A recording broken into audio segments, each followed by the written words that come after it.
Ali Solis, and I am the board chair of Up for Growth, and we are excited to have you all joining us today.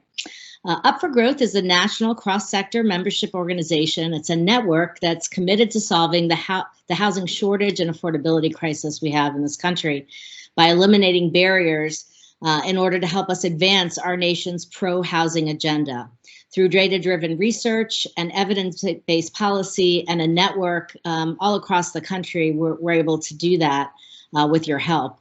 And on behalf of the entire board of directors, it's my pleasure to welcome and thank our incredible sponsors who you'll hear from shortly today. But without their support, these important educational events would not be possible. The American Planning Association is our presenting sponsor. AARP is our series sponsor, and In Situ is today's episode sponsor. So thank you very much to all three of those incredible partners. As I mentioned, without their ongoing support and partnership, we wouldn't be able to have these important events with folks from all across the country. And now it's my pleasure to turn it over to Brian, who leads the Housing and Community Development. He's the Housing and Community Development Chair at the American Planning Association. Take it away, Brian. Ali, thanks so much, and thanks to all of you for showing up today for this incredibly important topic and this very exciting discussion. As was mentioned, I'm the Housing and Community Development Chair for the American Planning Association. We are the largest professional organization of planners in the country, with representation in chapters in every state and every major city.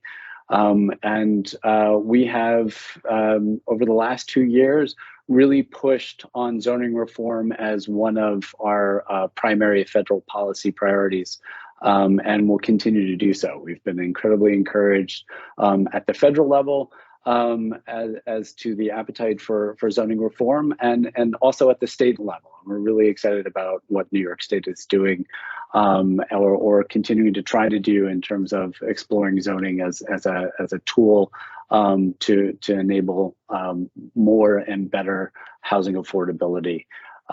We have a couple of resources that I'd like to mention and encourage you to take a look at. In addition to our national priority on housing reform and zoning reform, we also have a new policy guideline that's available on the APA website for local or regional planners and decision makers to help communities and states to really reverse and alleviate disproportionate impacts of zoning across all parts of the zoning process, and to provide community planners with solutions that allow communities to boost housing supply, production, and fairness. So I also want to mention that we're thrilled to be partners with Up for Growth, as well as AARP and In Situ. We've been partners before, and we look forward to future partnerships. And so with that, I turn it back over to you.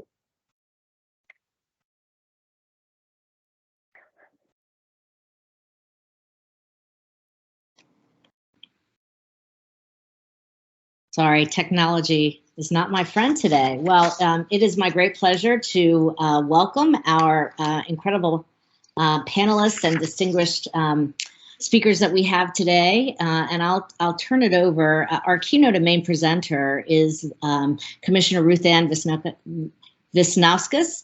And RuthAnne, forgive me, you know, I have a name that's hard to pronounce, so I should have gotten that one down better.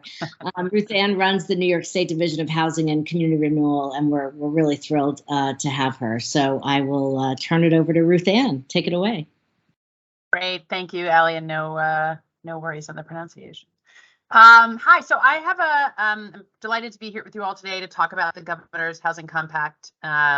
I have a presentation I'm going to go through that sort of just unpacks a little bit of what's in the legislation and what's in the budget. So I'm going to just screen share and jump into that, I hope. Let's see. Okay, does that look good? Great. Okay, so the sort of framing and the rooting of the Governor's Housing Compact is really in that this housing crisis is not born out of the pandemic. It's not born out of the financial crisis. This really is sort of decades and decades in the making. When we look back just at the last decade, we see this real disconnect between jobs that are created in New York and housing units created in New York. So we created about 1.2 million jobs over the decade and about 400,000 units of housing. And it's important because that is different than what other states right around us are doing, and it really contributes to the housing pressures that we see here. It's both a New York City issue, and you can see New York City down in the yellow, far behind our, what we would consider our peer cities in terms of new housing units developed per capita. So behind Austin, Seattle, Denver, Miami, Boston, San Francisco, really all major cities. But it's not just New York City, it's also the suburbs. And when we look at Nassau and Suffolk and Westchester and Putnam, we see that these counties all granted fewer building permits per capita than basically every suburban county in Massachusetts and Connecticut and New Jersey and Pennsylvania. So it's a suburban issue as much as it is a city issue. And without this new housing, we see both rent and home prices have risen dramatically, and they've done so in such a way that is quite different than we saw in the decades prior. So in the New York City metro, we see home prices up 40, 50%. We see rents up 30%. In the rest of the state, not dissimilar, home prices up 50 to 80%, and rents up 40 to 60. Often in New York City, we talk about how renters in New York City are rent burden. It's really not a New York City issue. This is really a statewide issue. And we see that in almost every region of the state, about 40, 60% of renter households are paying more than 30% of their income towards rent. And I think I saw something pop up in the chat just when we got on about what is affordable. So we don't generally think of affordable housing for a household when they're paying 30% of their income towards rent. And obviously, as you go down the income spectrum, that becomes ever more important as there's less and less resources to cover household expenses. So that rent burden obviously has a big impact on families and a big impact on individuals, but really it also has this economic issue for New York. And so as I mentioned earlier, when we looked at northern New Jersey, we see that they created about 195,000 more housing units than they did jobs over the last decade. And when we look at Connecticut, we see not dissimilarly about 50,000 more housing units than jobs. So this difference is not only distinct in New York with 400,000 units and 1.2 million jobs, but it's also not equivalent to our peer states. And it's why certainly as households are looking to buy a home and young people are looking to rent apartments and seniors are looking to downsize, people are being forced to leave New York. So what's causing this? Two things we think are not causing this are our commitment to affordable housing. We have the largest commitment to affordable housing per capita in the nation. We relaunched our 5-year housing plan last year, a $25 billion plan. We also have a lot of regulated housing. We have a lot of public housing in this state. We have the rent stabilization system. So those are not things that we see as contributing. We also are highly regulated. So for the wonky folks who look at regulation and who created a regulatory index, they see that over 2/3 of localities in the metro area are classified as highly regulated, meaning that when someone goes to do a project, they have to go to 3 or more entities to get their project approved. I'm sure people have heard of projects taking 9 to 24 months to 48 or even more time to get approved. And we see the linkage of that also to restrictive zoning. This is an aerial map. It's not two places superimposed next to each other. It's just driving from one village to another, where on the left-hand side, we see about minimum 1 acre zoning. On the right, we see about 10 houses per acre, a median home price on the left of about $2.6 million and about $730,000 on the right. Now, $730,000 is still expensive, but you can see really the direct linkage between restrictive zoning policies and house prices. So all of this limit on supply really stymies our economic growth. It reduces our housing options. It impedes our climate goals. And as everyone knows, there has been a long history in this country of racial discrimination in our housing system, and these types of inclusionary zoning policies perpetuate that. So the governor asked the question, what is it that we need to do differently? We looked and estimated using a series of sort of data sources that we think we need about 800,000 new homes over the next 10 years in order to make up for the underproduction of the last decade, in order to support our economy, in order to provide more housing that's affordable. So that presumes that we build the same 400,000 units that happened in the last decade happen sort of organically. And then on top of that, creating a framework for an additional 400,000 units of housing to get built. We looked at what other states had done. We have sort of, while we're a little bit behind some of our peer states in this type of policy, we also have the benefit of looking at what they did and what worked and what did not work. Places like Massachusetts and California, New Jersey, Connecticut have all had different versions of a statewide housing policy in place over the years, some for a very long time, some more recently. A lot of places have also revised their policies from something that was more incentive-based to something that was more of a requirement and more of a mandate, because they were not getting the production that they needed when they came from a framework of an incentive. But you would see a lot of the strains from all of these different states sort of in the proposal that we have put forward. Our proposal relies on 3 key strategies. I'm going to talk through them really quickly. One is new home targets statewide, which we think is about 150,000 potential new units. Transit-oriented development, we think is about 190,000. And a series of tax incentive and regulatory changes, which is about 56,000. And that's how we create a framework for this additional 400,000 over the next decade. We understand that localities will need funding and assistance to do this. So we put 2 sources of funding in the budget. One is technical assistance and planning grants, about $20 million that can go to municipalities across the state. And another is $250 million in initial infrastructure funding to support localities that need assistance with parking structures or with sewer or water or other types of infrastructure. It's not meant to estimate the total cost of the infrastructure needed to do this, but it is a commitment on behalf of the governor to make sure that this funding is directly available for localities for this approach. Okay, so I'll talk quickly through the 3 approaches. The first one is new home targets. We're going to set a 3% growth in the housing stock every 3 years for downstate localities served by the MTA, and a 1% rate of growth for communities every 3 years upstate.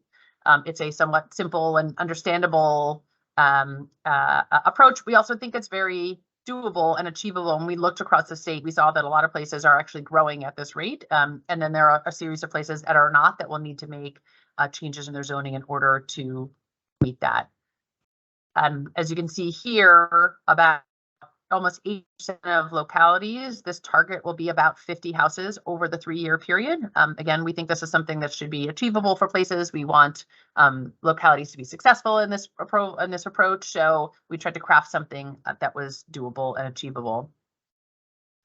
If a locality can't meet the growth target in the first 3 years because they need to make changes in their zoning, that's okay, and we understand that. And we've created a series of planning tools for localities that when they undertake these, a series of these, they would then get another 3 years to meet the growth target. So in the legislation, you would see if a locality rezones for multifamily development, if they rezone an existing commercial area, that could be a commercial office park, it could be a mall, it could be a commercial strip. For multifamily residential, that would count as a zoning action. If they allow as of right lot splits or accessory dwelling units as of right in the locality, those types of tools would also qualify.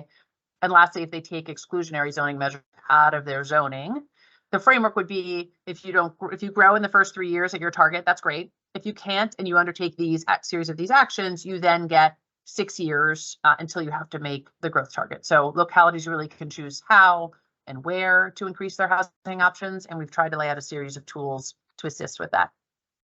Now, if a locality doesn't grow or take any zoning actions in the first 3 years, we've put in a mechanism to allow proposals that then come before a locality and get denied to have an appeal process. And they'll be able to go to a housing review board located at HCR, or also a new separate part in the court that we'll create, and be able to go to appeal a locality's decision.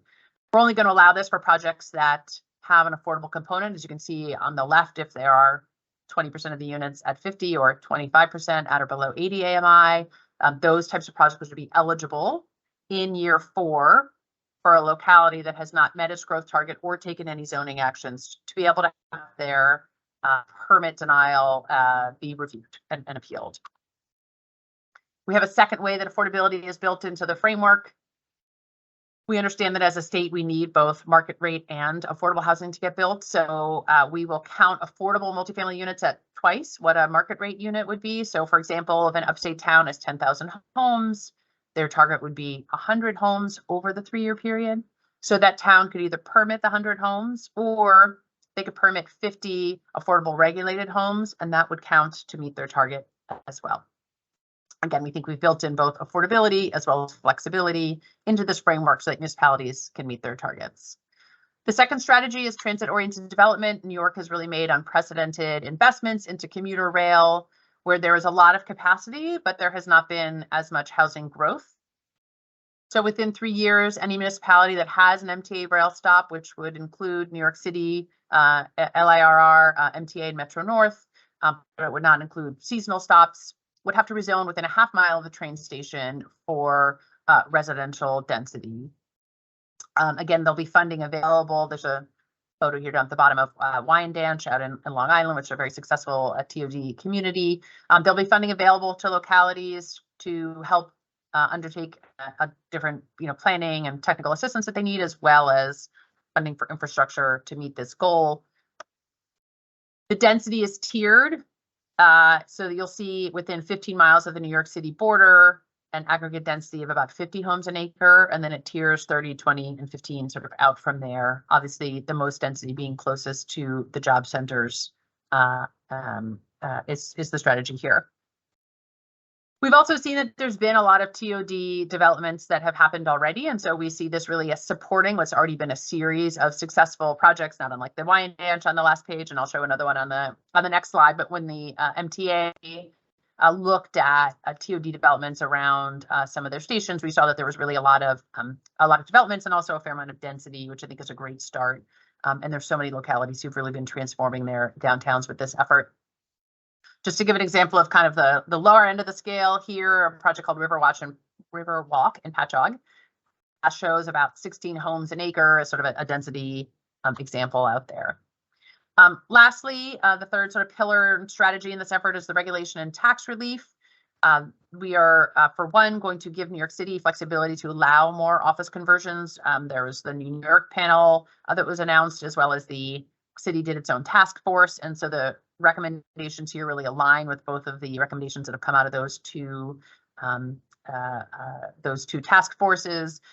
So this will allow, we think, about another 120 million new square feet of office space to be eligible to be converted to residential. Also going to give New York City the ability to legalize more basement units. There are estimates that there are 40 or 50,000 illegal basements in New York City that have a very challenging time becoming legal due to constraints in the MDL. So we're going to give New York City the ability to create an amnesty program so that we can legalize this much needed and very highly occupied housing. And lastly, there's a series of tax incentives in the budget that include a tax exemption outside New York City to incentivize affordable housing, expansion of a tax exemption for accessory dwelling units, an incentive to get affordability in commercial conversions in New York City, and lastly, a new version of J51 to make sure that we are continuing to make capital investments in the existing residential stock in New York City. So just a couple tax incentives there. So I will end there. I hope that wasn't too fast. I was trying to be efficient and turn it back to you, Allie. Thank you so much, RuthAnne. That was a tremendous amount of information, and we really appreciate, we know how busy your schedule is, your ability to come on and share with us. Just can't say thank you enough. So thanks for that. Yeah. Okay, well, moving right along, that was just phenomenal. And I think we'll be providing additional information and perhaps sharing this PowerPoint a little later. Omar, hope that's right. We can share that with folks that are interested, since we don't have a huge amount of time for Q&A on this call, but really, really helpful. And next, it's my pleasure to introduce Summer Jha. I think Summer's on. Summer will be stepping in for Beth Finkel. This is like real time, folks. So Beth had to leave to go testify in the New York State Legislature, so she won't be here today. But Summer's stepping in, and Summer leads state and state housing advocacy work for AARP. And so it's my pleasure to have you. Welcome. Thank you so much. And once again, I apologize that Beth had to step out to testify at the New York State Senate. I'm just going to say just a little bit few things that AARP is supportive of the governor's budget. I could have easily just said, Commissioner, I agree everything that you said, but I'll just go step by step. ARP New York is happy to be here today, and AARP, the national office also. ARP New York has around 2.3 million members, and ARP nationwide has around 38 million members. And we have seen that housing is one of the most important issues for our members. ARP New York supports the governor's efforts in addressing the housing crisis through increasing housing supply, zoning reforms, and increased funding. By increasing the universe of commercial buildings eligible for conversion into residential complexes, and by helping concentrate on transit-oriented development, or supporting zoning changes through, allowing ADU legislations to happen, and also providing funding through, the infrastructure fund, and also the, 20 million planning fund. All these efforts are something that ARP New York supports. And as I mentioned, I could have easily said, commissioners, 1, 2, 3 points, everything we support, but I'm just trying to say that, we do support what the governor is doing in relation to housing supply, zoning reforms, and funding. And we look forward to the discussion today, and we are really happy to just be part of, UFG's webinar series as their series sponsors. Thank you so much. Thanks so much, Samar, for being here and for stepping in. And next we have a fantastic panel, and our moderator for this panel is Michaela Santa, who's a senior policy analyst at the Housing Policy Center for the Center for American Progress. And I think, Michaela, you're going to go ahead and introduce our panelists. Or if you'd like me to, I will. But I'll turn it over to you, and I think they'll each have some time to introduce themselves. But we're thrilled to have the Center for American Progress, as well as these esteemed policy experts from all around the country joining us today. So I'll turn it over to you. Thank you, Ali, and thank you for inviting me to be part of this discussion. I'm really thrilled to facilitate the discussion on this important bill. Today in our panel, we have Anne Fretzel, AICP. She's the Housing Programs Manager of Washington State Department of Commerce. We have also Megan Kirkby, Deputy Director, Housing Policy Development at California Department of Housing and Community Development. And finally, James Williams, the fourth Director of Racial Justice Policy at the Fair Share Housing Center. And welcome, all of you. So let me start by talking a little bit about the bill. And we know that the bill takes a comprehensive approach to addressing the housing shortage, from facilitating housing approval and promoting new construction near transit to providing funding for planning and infrastructure needs. In particular, with a focus and concern for the climate crisis, the bill promotes a sustainable development and helps to reduce the environmental impact of housing. And my first question is for Anne. So Washington State has administered a housing action plan and zoning grant program over the past 4 years. How has that supported environmental sustainability, and what lessons have you learned? Hi, thanks, Ms. Michaela. Washington State's been practicing growth management since 1990.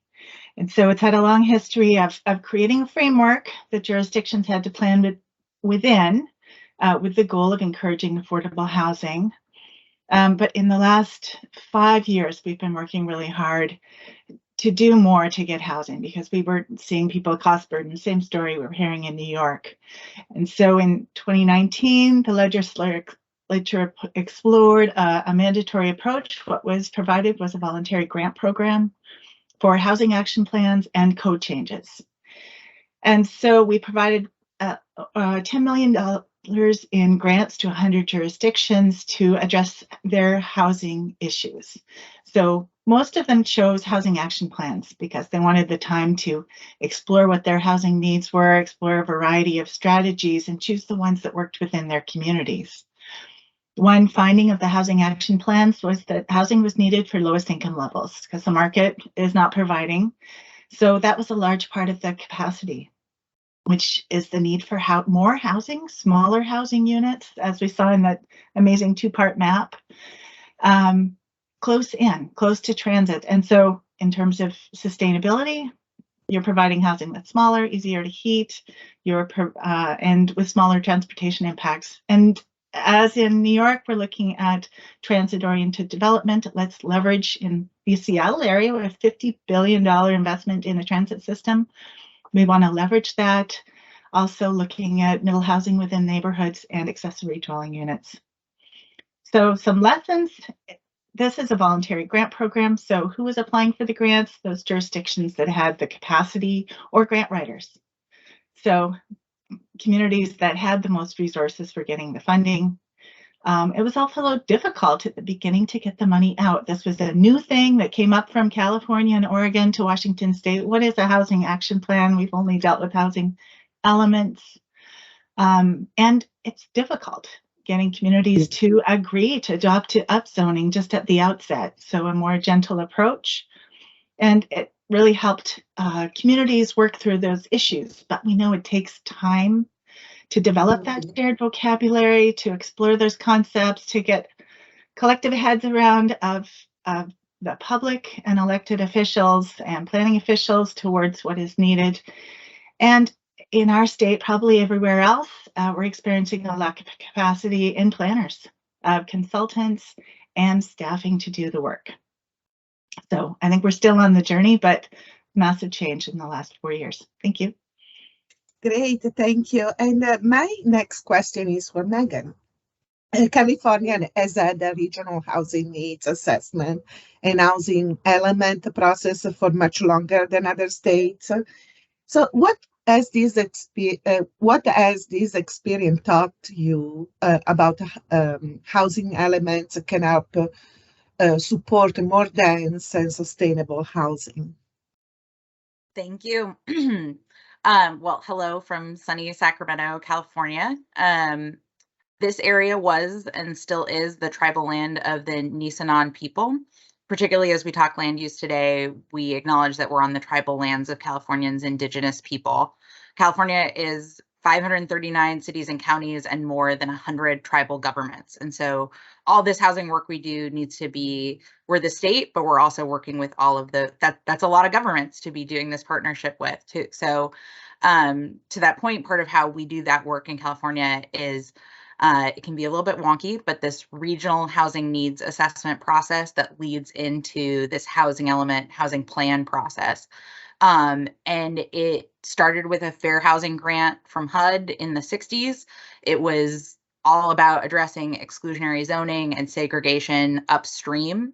But, you know, I think everyone on this call acknowledges you can't undo 100 years of harm overnight. And for a long time, this really well-intentioned set of laws had no teeth behind it. And so this was acknowledged in the other presentation, but some things really started to shift for California around 2017. That gave us our first real fighting chance. And I think, you know, one of the other things I want to say I liked about that presentation is one of the things we've had to come to terms with is you're not going to fix housing and racial policy with one perfect idea. This is, you need to be doing 100 things at once. And it took a long time to get buy-in from folks on that. But the good news was that housing planning process that we'd had for a long time gave us a vehicle to put into place a lot of this new work that we were doing. And so every city and county, every single one of those 539 local governments has to do a housing planning process.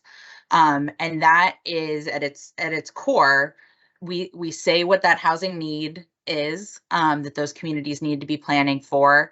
They need to show that they have the zoning capacity to make that housing potentially happen.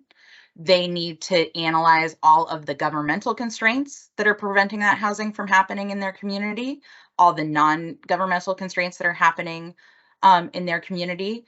And it got much more explicit starting in 2017 that every single one of those communities also needs to acknowledge the racial history of their community. And so that housing plan that they do needs to show that zoning capacity, but also it's sort of a term of art for us, but they need to adopt programs. You can think of these as sort of contractual commitments to address every single one of those constraints and to show how they are affirmatively furthering fair housing, addressing exclusion through mobility strategies, but also looking at investments in place-based strategies. And what are they going to do to show us that they're actually looking to change things over time? And I won't go into it. It's more than 20 laws at this point that like each did a different thing to touch on a piece of this. And that's not to say that like, okay, we did all these things and now everything's going to be great. You know, housing planning is not something that changes right away. And so we're in that space right now where every single one of these communities, because it's such a large state, they're on a rolling timeline. But basically in this couple of years period, this is our first go. It's the sixth time we've done a housing planning process, but it's the first time we've done it with teeth. It's the first time we've done it with incentives. It's the first time that we've done it where like the bar is raised. A compliant housing plan now, it means more than it's ever meant before in terms of what potential is going to come out of that. And we knew we were raising that bar. We knew it was going to be hard. And so we also have never done this before, but we put out hundreds of $1 millions in planning grants, and then we embedded planners in communities. We partnered with the Civic Sparks program. I cannot tell you enough how much we think this is a really important part of the strategy, particularly in our lower resource communities. You know, they can try all they want, but you know, you're not always going to get that consulting contract together. And so embedding planners is a big part of what we do. And then and helping them along. You know, there's no reason 539 people need to reinvent the wheel. So we built a lot of tools. So anytime we got multiple TA requests for something, we just put it up on the website. You know, hey, you want to do template accessory dwelling unit plans? Here's some. Like, okay, a bunch of people are doing an upzoning ordinance. Here's a template. And so all of that was on the sort of happy side. We also created our pro housing designation program, you know, really trying to like a race for the top of good people willing to go above and beyond these new laws. But you know, the carrots are only going to work for some people. I think Anne did a good job of talking about that. And so some people need sticks, right? And so we also have a partnership with our Attorney General around the Housing Accountability Unit. No point in passing a bunch of good laws if no one's going to follow them, right? And people aren't, right? It is amazing how often we have to intervene still, and you know, change, particularly. You know, nobody wants to talk about it, but integration is like a lot of what the fight is. I mean, people will still say that that the disruption in their schools, you know, like the things you hear, I'm sure happen across the country, but California is no exception. And so we've let a lot of our local government partners know we're happy to be the bad guy. And I'll say like, that's a big lesson learned for us as well, is a lot of times we'll talk to locals who say terrible things in public, but they know that if we don't do something, they're going to see a rise in homelessness in their community. They're going to see businesses exit their community, and there are negative consequences to not building enough housing. And so they are very happy to call us and ask us to send them a nasty letter. And you know, I love my job, and I hope they let me keep sending those nasty letters, because those nasty letters make housing happen. So it's been a good few years, I think, here in California. We're excited to see what's possible, but still a lot of fights ahead. Thank you, Megan. Equity takes a center stage in the New York governor's budget by prioritizing homeowners in high-need communities of color and expanding tenant protections in underserved communities, among other objectives. But in particular, it proposes to create a housing planning office and a statewide database to promote zoning transparency. And this transparency can help reduce racial bias within New York's municipalities' zoning code. So my next question is for James. So what are some of the strategies that your organization uses to dismantle racial and economic discrimination through housing? Oh, wow. Great question. And I'll try to get through some of them. So I think really identifying the fact that, housing organizations across the country are doing an amazing job of building the units. So that's, the physical work, the concrete, erecting the buildings. But I think we would all agree our work falls short if the appropriate populations aren't getting access to those houses. Right. So in New Jersey, we were able to pass the Fair Chance in Housing Act, which removed the criminal background check component from initial housing applications. So that's a huge step for New Jersey. New Jersey, we lead the nation in racial disparities for Blacks and whites and incarceration for both adult and youth. So for those that work in this space, we all know that probably one of the number one barriers for an individual that's returning home is housing. If you provide housing to a formerly incarcerated person, the likelihood of them recidivating drops exponentially. If you think about the barrier for mothers that are looking to reunify with their family, the first question a caseworker, social worker, or judge is going to ask, do you have safe and secure housing? So housing becomes this conduit for these many intersectional spaces. It becomes criminal justice reform, civil rights, so on. So tackling criminal background check. Another barrier that we've identified is credit scores. And I think that what we're witnessing is maybe 20, 25 years ago, before the explosion of the internet, many of the barriers that we're identifying were secondary or optional. Because if I'm a landlord in New Jersey, I'm not going to call Megan in California and ask her to mail me a criminal background check. I'm going to ask for first and last month's rent. I'm going to ask for references. I'm going to ask for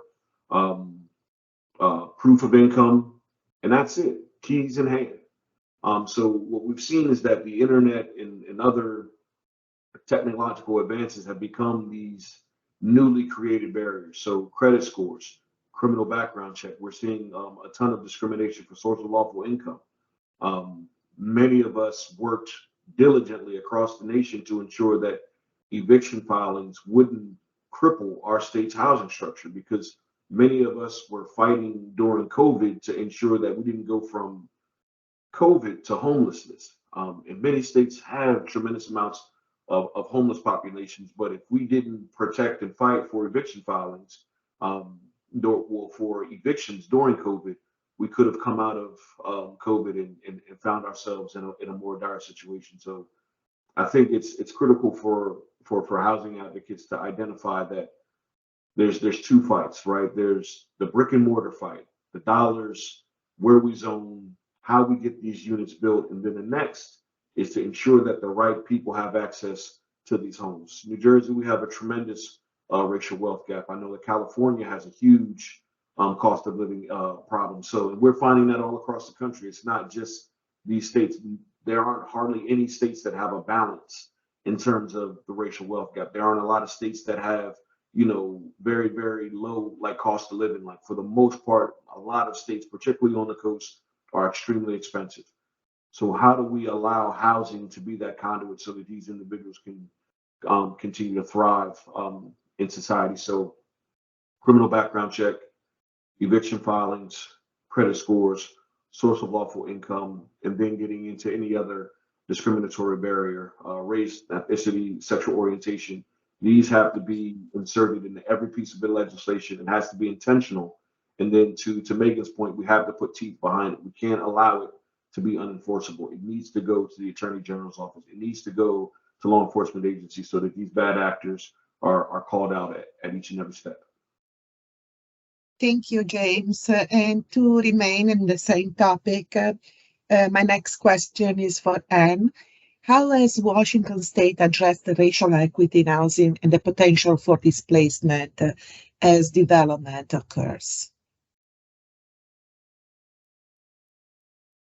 Thank you. Yeah, Washington State has also addressed this issue.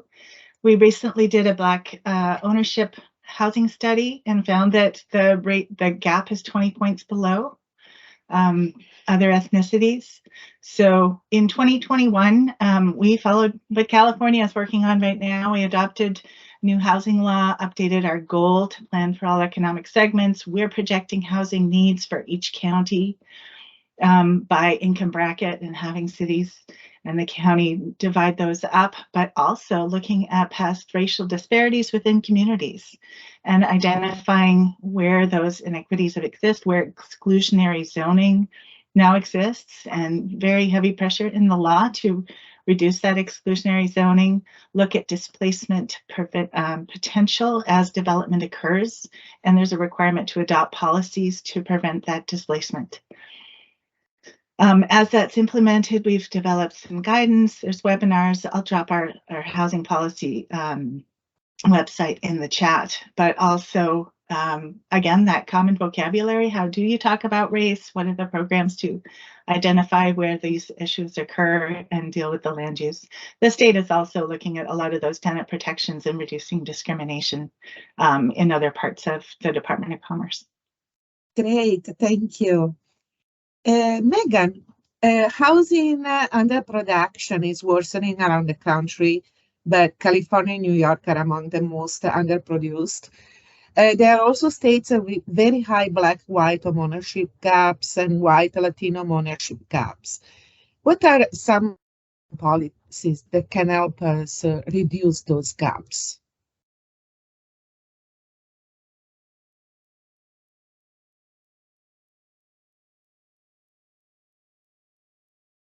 I think your mic. Yes, thanks. Yeah, to be helpful. Sorry. We're lucky in some ways. I think we have good advocates that work for us in the legislature and trying to get good laws passed. I mean, again, implementation is everything, right? But we're lucky to have things like affirmatively furthering fair housing embedded in our state law and not just in the federal law, because it really makes it everyone's obligation in California. I think we're still in a new phase of that. I think it can be their obligation, but I think knowing how that translates in reality we're still working. For us, I think cost burden is one of the biggest drivers of these disparities, right? I mean, and it's California's biggest burden, right? When you pay such a high percentage of your income every month toward your housing costs, and we know cost burden is worse for people of color in California, you don't have that extra space to save for emergencies or save for homeownership. And so cost burden is what drives our homelessness issues, and it's what hurts our homeownership, both. Because if you are one car breakdown away from not being able to pay your rent, like that is a homelessness risk. And so if we do not get cost burden down, we are going to keep having racial disparities in homelessness, and those racial disparities in cost burden are going to mean more racial disparities in homelessness. And on the same token, you need that extra space. You need less cost burden if you're actually going to save up to do things like buy a home. And so, we can have great home ownership programs, and we do, right? Like we have down payment assistance and we have all those things. But if we're not working on the cost burden side, there's just not enough room to be tackling those things at scale. And so a lot of the stuff I already talked about is how we're trying to make a difference there. And I think it is some of the fair housing work in the housing planning is probably the first time jurisdictions have had to hold up that mirror to look at these statistics for their own cities. I don't think that they were doing that work before, of actually looking at, where do people live in my community, and saying to themselves, hey, maybe I do have one side of the tracks that's different than another side of the tracks. I just don't think they've been forced to look at those statistics in a long time. And I don't think that's the same thing as change. But I think we got to start with that, and we got to start with them coming up with these commitments of what they're going to do about it. And some of that has to not just be about rezoning, but also like how are you going to change your investments? And like, how are you going to change, like you know, teaching someone that in their housing plan, they have to also be telling us, I'm going to invest in parks here. That was hard. Like nobody was like, what are you talking about? How come in my housing plan you want me to talk about economic development, or you want me to talk about schools? But it's the same, guys. It's like people are living where people are living, and if we don't invest community development dollars into our neighborhoods where people are living today, then like we're not doing the right thing. And so, and I'll say like that's been work for our local governments, and that's also been work with our environmental community. The environmental community is really pushed for more housing near transit. That's great. We love that. We're super happy about that. But also, and we have a ton of communities that have pushed transit out of their, like who they're saying had said no to transit for years and have said no to density. And you need a certain amount of density to make a transit system work. And so guess what? If we're always saying, yes, let's keep putting more housing near transit and ignoring that we have a ton of job centers in California that don't have a transit station there, but are really important from a climate perspective and an equity perspective to get some density there, to get some multifamily housing there that's going to allow someone to not have to commute for 3 hours to drive to the job center community. And so we can't just fix that with transit alone. That also has to be about increasing the ability for people to live in communities near where they work. And then that also reduces their transportation cost burden, right? Because we have a bunch of people living in low cost areas, but then so they're saving a little bit there, but then they're mega commuting, which like hurts their family life, hurts their pockets in terms of transportation costs. And so I don't know, that's my long-winded answer. I'm sorry, but that's sort of how we're trying to work on this stuff. No problem. But you know, a lot of pieces of the puzzle working together. Yeah, and also, you know, when you think about the quality of life of these folks, I mean, and their families, I mean, it's not just a matter of transportation costs. It's really a matter of quality of living. Thank you, Megan. And James, what are some ways that you have seen housing policies reduce the racial wealth gap in New Jersey? And from your position, how can some of the specific policies in the New York bill help support racial equity? So some of the things that we've been working on in New Jersey to try to work to address the racial wealth gap, two critical pieces of legislation that I can speak to is one where we're looking to strengthen our appraisal bias. This has been an issue that's gotten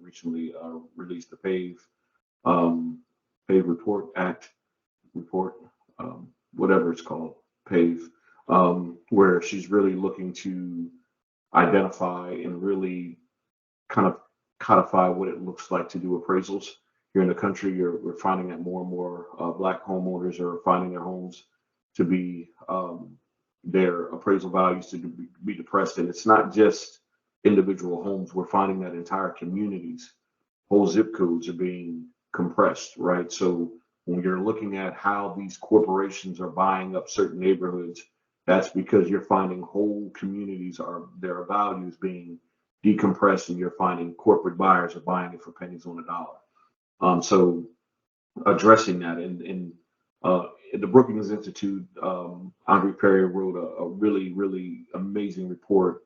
And one anecdote that I'll pull out is he said that the potential loss of wealth of Black homeowners for appraisal discrimination is about $165 billion. That pot alone would make Black homeowners the 49th largest GDP globally. That's just in home ownership, right? So, you know, that's how much money you're taking out of these communities and these individuals, and really taking away from generational wealth. When you look at the opportunities around one other initiative that we're trying to implement is a first generation home ownership program, which we think has a lot of potential of being intentional about directing resources to communities that really need a competitive edge in home ownership. We've seen a lot of first-time homeowners programs, but that's a large pool. When you get into first generation, you're really going to be talking about socioeconomically, impoverished populations, and historically, those have been communities of color. So if we are very intentional about the programming and how we frame some of these initiatives, then we can start to hopefully root out ways where potentially where Black and brown homeowners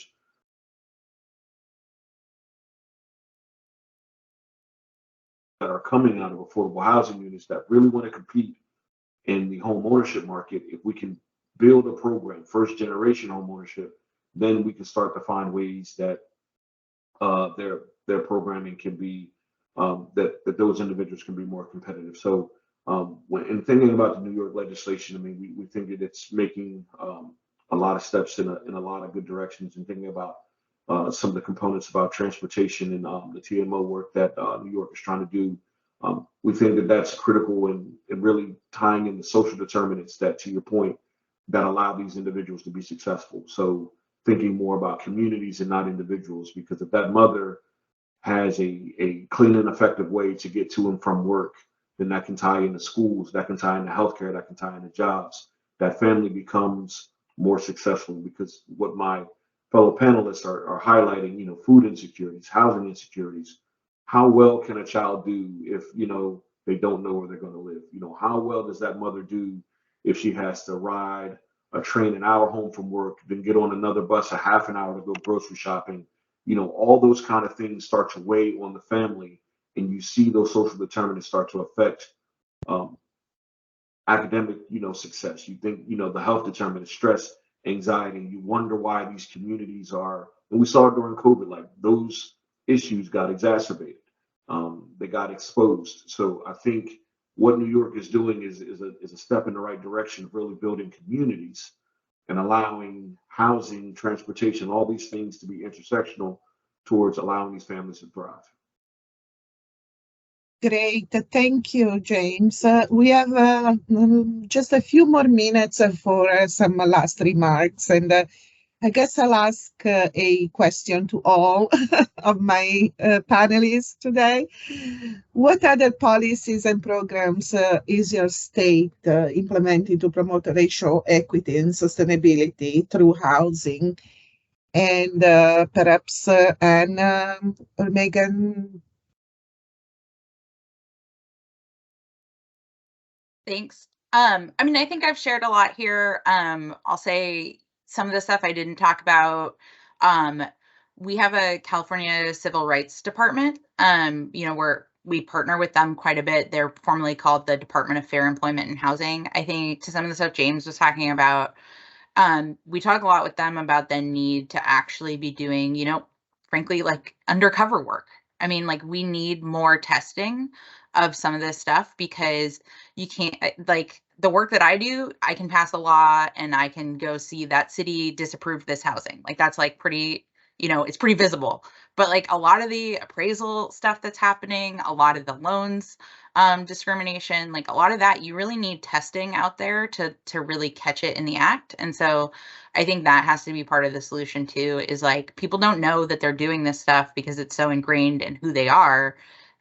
But that if we're going to get rid of it, we actually need to be showing that like there's real discrimination on the appraisal stuff. There's real discrimination on apartment hunting. There's these things are happening every day, and if we don't have testing out there, we're not going to root it out. And so that part's not in my shop, but I think it has to be part of what any state is doing, is trying to get some testing out there on the discrimination side of the housing too. And then I wish we were doing a little bit more even of what James was talking about in terms of the criminal background check stuff.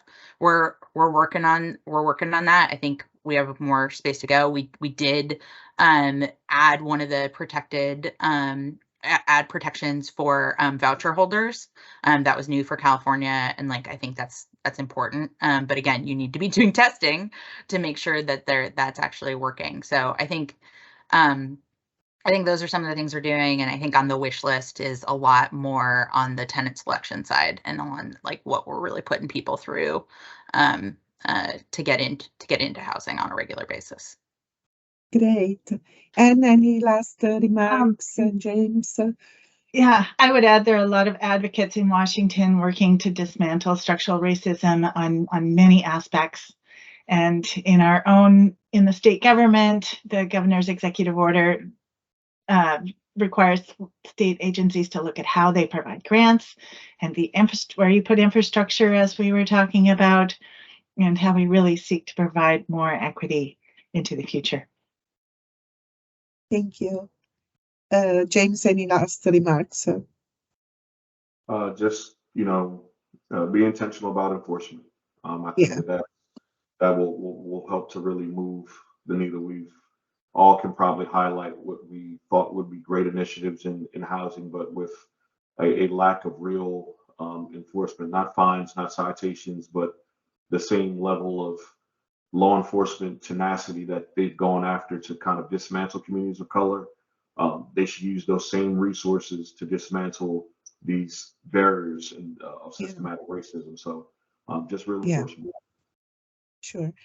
Well, we are at time, so thank you so much to the panelists. This is a very important discussion that I hope will continue later, but I turn back to Ali. Thank you very much. Thank you all so much. Tremendous insights and really helpful commentary today by our panelists. I'm grateful to have you all, and yes, we look forward to continuing the discussion.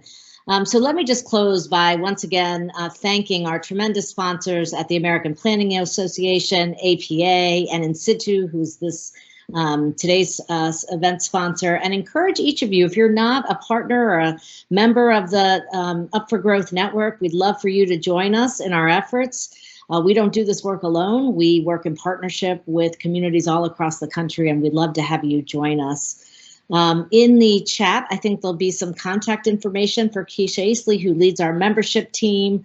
I also want to give a shout out to the staff at Up for Growth, who do a tremendous job every day. Leah, Omar, and Anjali for putting together today's important forum. And I look forward to continuing our work together to critically advance pro-housing at the federal, state, and local levels, and continuing to identify and bring forward new research and policy solutions to this national crisis. Thanks everybody for your time today, and we look forward to seeing you at our next webinar. Have a great day.